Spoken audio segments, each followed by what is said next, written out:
Hey guys, welcome back. So now getting back into Thor, the Devourer King, part 4 in our talks, number 5 on the playlist. And man, I couldn't wait to talk to you guys about this one because I feel like Donny Cates is doing something pretty bold and pretty clever, but we'll get to that in just a minute. So if you're new here, be sure to subscribe to catch the spills every week.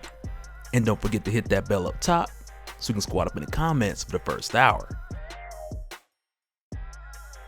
Alright, so jumping back into this crazy team up between the God of Thunder and the God of Hunger, to where at this point Thor, who's new to being king, he's made the decision to help Galactus find these 5 worlds which the Surfer has hidden from him, because Galactus needs this power to face the Black Winter, and if this isn't done, presumably it's the end of all things. But as we had seen when this had grabbed the attention of Beta Ray Bill, who had intervened at a point in time where Galactus and Thor, they were pretty much at 20% completion, which is really just 1 out of 5 planets. I just said it because it sounded like more work. But one of the things that I wanted to point out from that confrontation, which leans super heavy into this moment where Sif arrives, that there's not only just this factor of Thor doing what he believes he needs to be done for the greater good and to save the universe, but underneath that there's really like this underlying factor of him demanding his respect as the new king of Asgard, and him wanting not only his people but his peers to respect him as they would Odin. And lately as king, a lot of the moves and decisions that Thor has been making, though they are still with good intentions, but at this point it's like they're more so coming from a place of insecurity and uncertainty. And this is something that Sif calls him out on, but even with doing so, she doesn't come here to fight him, but rather keep him from doing more harm and take Beta Ray Bill back to Asgard under her protection, which is something that Thor really doesn't take a liking to, because it's like she's giving orders to the new king. And so when Thor throws Mjolnir and Sif uses Hofund to send Mjolnir far away out to Jotunheim, really just to avoid conflict and get a chance to talk to Thor. And when she does this, she's clearly under the assumption that there's no one in Jotunheim to lift Mjolnir. But with Loki being in Jotunheim, who in most circumstances you wouldn't be worried about him lifting Mjolnir, but when it lands here and Loki just kind of looks at it with his hand on his chin,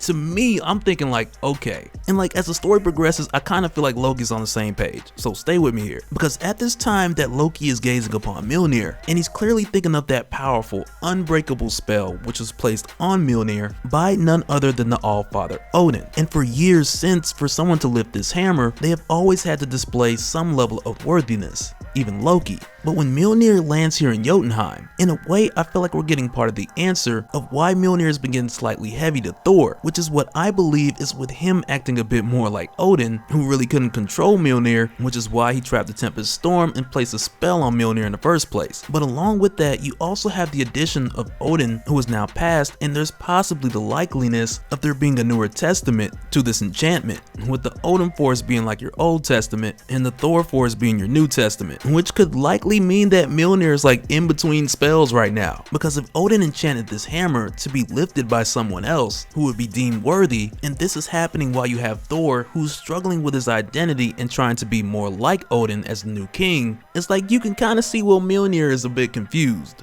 But to make it plain, like this is where I think it's going, because in the case of Thor, who's going down this slippery slope of trying to be like the next Odin, and Sif calls him out on that, we'll get back to that in a minute, but with Thor doing this, in part of Thor essentially being Odin, with him inheriting the Odin Force, which is now the Thor Force, it's almost like you have this case of the son becoming the father being predestined to happen. But also with us seeing Thor make these cruel decisions, which we would see Odin do all the time, it really just feels like it's only leading us to find someone else who the hammer would then deem worthy, because Thor eventually became his father, who originally could not control Mjolnir, because when he placed a spell, it was essentially like, if I can't lift it, nobody can, which was the backstory that we got in the Mighty Thor, where we'd seen him place a spell with that intention of, okay, nobody's gonna be worthy and it's just gonna sit here and rot. And in that brief moment where we see Loki lift the hammer, it just really feels like the first sign of that beginning of a new chapter, to where we get a bit of this transition to where we find out who is gonna wield Mjolnir next. But with Mjolnir whisking away not long after Loki had picked it up, it's here where we jump back to Thor. And this is what I was talking about when I mentioned Sif and her calling out Thor on his bull, because when he more or less tells her this whole situation is insane with them testing his judgment, and he tells Sif that his father would never put up with this, and Sif cuts him off and lets him know like he is not Odin, because with the power of Heimdall she can see everything, which means she sees the potential that he could be better, but also she sees in plain sight that he is not heading in that direction. And I feel like this moment really strikes a chord with Thor, because after this, Sif takes Beta Ray Bill back to Asgard, but even still, Thor is just stuck with this issue, which he knows is building momentum, and he knows Mjolnir is getting heavier, but the universe is at stake, so there's no time to figure out his personal life. And I feel like that is one of the craziest parallels to how many of us feel so much of the time.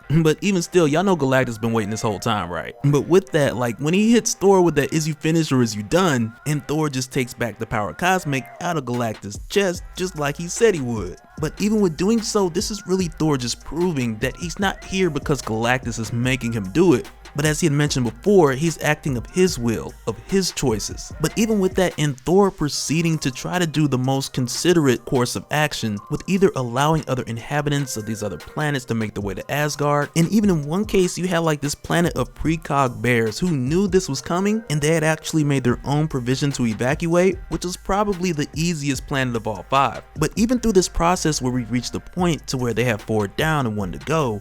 along the way as Galactus feeds, you can see him physically getting stronger. But on the flip side with Thor, who takes no physical effect in this process, but he does express that with each planet being destroyed, that it's another stain in his soul. And it's even though he knows it's for the greater good, but in the back of his mind, it's almost there's still this thought of am I doing the right thing? But with them having such short notice, it's what else is he gonna do? And even though he's gone to every world asking first and giving the inhabitants the opportunity to evacuate and make their way somewhere safe, but when he arrives at the 5th planet, Cairo, not only do they decline his offer to abandon their planet and make their way to somewhere else safe, but shortly after they decline, we come to find out that it really doesn't even matter, because at this point, Galactus then begins to consume their home, but this time it's not Galactus has run out of patience, but rather we find out that it's because the Black Winter has arrived. And man, let me tell you, that Black Winter pulled up quick, because really with them collecting these 5 planets and attempting to feed Galactus as quickly as possible,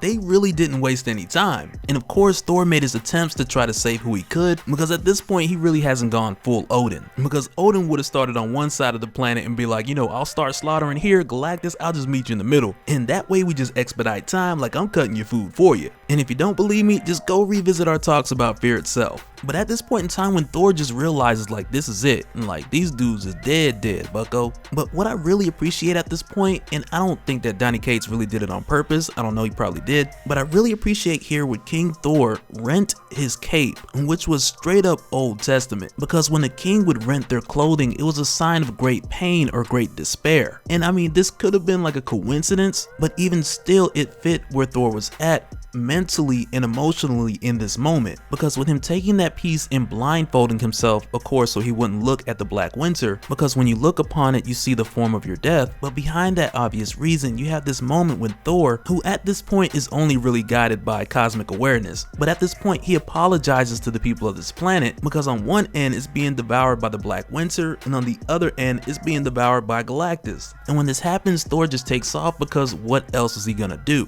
But just before facing the Black Winter, Thor does tell Galactus, when this is over, you will have to answer for everything that you've done, for these lives you have taken, for these worlds you've destroyed, but only after we deal with this Black Winter. Because really, at the end of the day, if they die here, nothing matters. But later when we actually get to see what this truly is, because I really feel in the last 4 videos, I've exhausted all speculation, stretching all the way into Doomsday Clock, because this could go anywhere.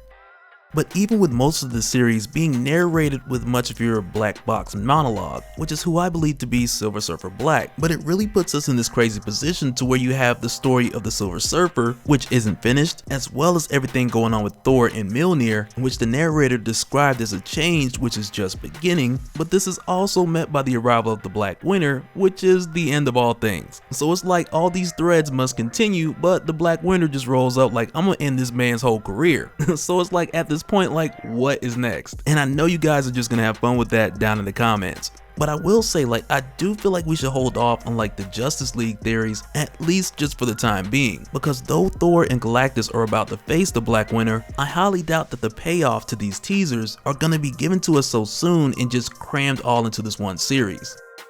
But real quick, just want to give a shout out to all the Patreons. Special shout out to T Freezy. He hit me up in the direct message, man, told me to put some respect on his name. But we got it squared away, and I want to say I appreciate you, man, for holding it down.